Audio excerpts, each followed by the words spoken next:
नमस्कार मंडळी. तर मंडळी आज मी तुम्हाला नेणार आहे गेटवे. हो, गेटवे. तर मंडळी चला स्वस्तात मस्त आपण गेटवे फिरूया. तर या माझ्या संगती.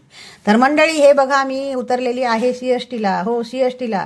तर सीएसटीला मी आलेली आहे मंडळी फक्त 20 रुपयामध्ये. हो लोकल ट्रेनचा प्रवास मी करत आहे फक्त 20 रुपये. 20 रुपयामध्ये मी लोकल ट्रेनचा प्रवास करत आहे आणि मी इथे उतरलेली आहे लास्ट स्टॉप. तर लास्ट स्टॉपचं नाव आहे छत्रपती शिवाजी महाराज टर्मरिक. हो छत्रपती शिवाजी महाराज टर्मरिकला मी उतरलेली आहे गाईस. पण माझ्या तोंडातून ते टर्मरिक लवकर निघत नाही म्हणून मी सीएसटी बोलणार. कारण सीएसटी हा लास्ट स्टॉप आहे. मुंबईचं आपलं मोठं स्टेशन आहे आणि खूपच मोठं आणि खूप सुंदर स्टेशन आहे हे. जितकं सुंदर आणि जितकं मोठं आहे तितकं भयंकर सुद्धा आहे. हो गाईस भयंकर सुद्धा आहे. कारण 26/12 आतंकवादी हल्ला इथेच झालेला ह्या स्टेशनवरती. हे आता तुम्हाला सकाळची वेळ आहे म्हणून खाली खाली वाटत असेल. सकाळची म्हणजे दुपारची 11-11:30 वाजताची वेळ आहे. पण तुम्हाला सांगते मित्रांनो, कारण ही स्टेशन इतकं गजबजलेलं असतं, इतकं भरभरलेलं असतं प्रवाशांनी. कारण इथे भरपूर गर्दी असते संध्याकाळ रात्रीच्या वेळेला 8-8:30च्या वेळेला. तर मित्रांनो हे बघा मी आता बाहेर पडलेली आहे स्टेशनच्या बाहेर आणि बघा तुम्हाला मी बाहेरून सुद्धा स्टेशन दाखवते. इतकं सुंदर आणि इतकं मोठं स्टेशन आहे हे सीएसटी स्टेशन. तर मित्रांनो तुम्हाला स्वस्तात मस्त प्रवास मी याच्यामुळे म्हणते कारण 20 रुपयाचं मी लोकलचं तिकीट काढलेलं आहे आणि आता मी जाणार आहे बसकडे. हो मी टॅक्सी न करता, कारण टॅक्सीला मला मोजावं लागणार आहे 60 ते 70 रुपये. पण नाही, मला फुकट पैसा नाही घालवायचा. हो तुम्हाला स्वस्तात मस्त दर्शन करून द्यायचं आहे. मला गेटवे फिरवायचं आहे मला तुम्हाला. तर मित्रांनो हे बघा मी बसमध्ये बसलेले आहे आणि बसचं तिकीट फक्त 12 रुपये आहे. 12 रुपये तिकीटाने मी बसमध्ये बसलेले आहे आणि मुंबईची ट्रॉफिक तर वा वा वा वा खूपच छान खूपच छान. बघा तुम्ही मुंबईची ट्रॉफिक पण तुम्हाला दाखवते. इतकी छान आणि इतके मस्त. हा मजा आली ट्रॉफिकमध्ये. खूप छान वाटलं ट्रॉफिकमध्ये अडकून. मला खूपच भारी वाटलं. मस्त एकदम छान. काय सांगावं तुम्हाला, गदगद झालं मला गदगद. तर मित्रांनो हे बघा आता मी पोहोचलेली आहे गेटवेला. हो गेटवेला.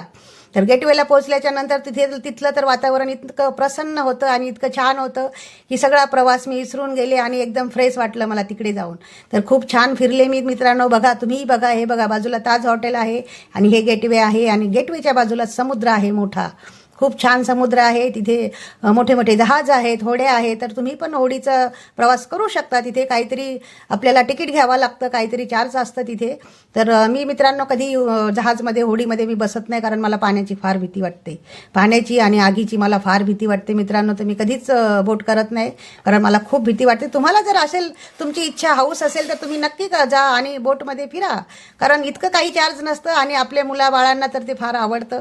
कधीतरी आलात तिकडे आपल्या परिवारासहित तर नक्की बसा आणि मजा घ्या. पाण्याचाही मजा घेतली पाहिजे. खूप छान आणि मोठं समुद्र आहे ते. तर मित्रांनो असं सगळं फिरून झाल्याच्या नंतर मला दिसलं बाजूलाच एक मोठं ताज हॉटेल. हो ताज हॉटेल दिसलं मला. दाखवते मी तुम्हाला. हे बघा. तर हे बघा मित्रांनो मोठं एकदम सुंदर ताज हॉटेल आहे. ताज हॉटेल पण इतकं म्हणतात ना की एकदम मुंबईची शान आहे ती आणि खूप सुंदर ताज हॉटेल आहे ते. ताज हॉटेलला बघून तर मित्रांनो मला लागली भूक. हो ताज हॉटेलला बघून मला भूक लागली आणि मग मी पळत पळत सुटली बाहेर. हो कारण ताज हॉटेलमध्ये मी नाही जाऊ शकत गाईज, कारण तिथे खूप महागडे वस्तू असतात. नाही जाऊ शकत. तर मग मी निघाले बाहेर. सरळ बघितले मी स्टॉल लागलेले बघितले खाण्याचे. हो फ्रूट काउंटर होते बाहेर लावलेले.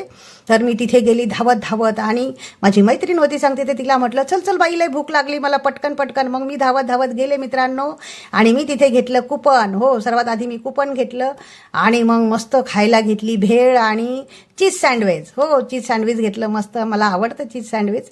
आणि भेळ घेतली एकदम तिखट झणझणीत म्हणतात ना त्याला, झणझणीत. तशी मी खाण्याची वस्तू सुद्धा मस्त स्वस्तात घेतली मित्रांनो. महागडं काहीही वस्तू न घेता एक पाण्याची बाटली घेतली, एक सँडविच घेतला आणि एक भेळ घेतली.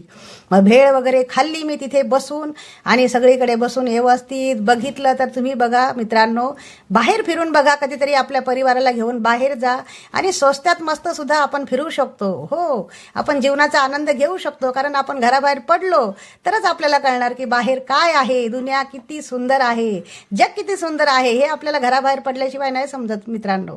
तर कधीतरी जा आणि स्वस्तात मस्त फिरून या. हो गेटवे सारखे जागेवरती जा. अशा बऱ्याचशा जागा आहेत की तुम्ही स्वस्तात मस्त फिरू शकतात. आणि तुमच्या छान छान कमेंटमधून मला कळवा, कारण मी कशी तुम्हाला स्वस्तात मस्त फिरू शकते ना. कारण मी कशी तुमच्या छान छान कमेंट आल्या की मी नुसतं भटकत राहणार मग. मला भटकायला सुद्धा मजा येईल ना गाईज. तुम्ही जर छान छान कमेंट केला तर मला नक्की कळवा. आणि आता मी निघालेली आहे भटकून भटकून माझ्या घरी. तर तुम्हाला कसं वाटला माझा हा प्रवास, स्वस्त्यात मस्त गेटवे दर्शन किंवा गेटवे एन्जॉय म्हणतात ना त्याला. तर मला हे नक्की कळवा तुमच्या छान छान कमेंटमधून. तर चला मित्रांनो, बाय बाय.